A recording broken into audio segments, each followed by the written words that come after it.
今集同大家介紹一下喺錶界之中新冒起嘅品牌。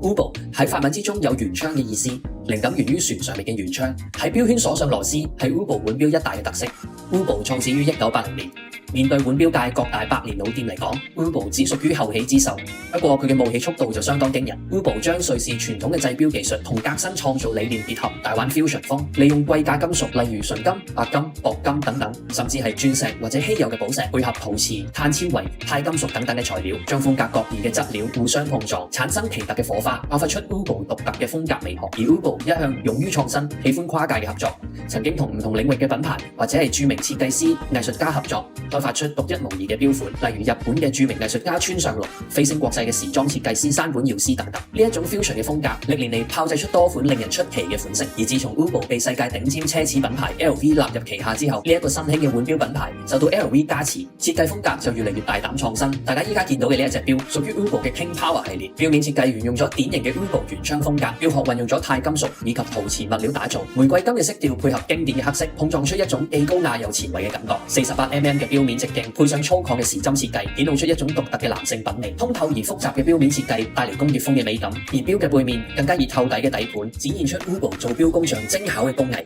錶帶靈活嘅設計令用家可以輕鬆調節長短，而且帶扣用咗2個扣點扣實，絕對穩固唔會鬆脫。高級橡膠錶帶配襯住玫瑰金錶殼，強烈嘅反差卻帶嚟精彩嘅視覺享受。Ubo 富有現代藝術風格嘅腕錶，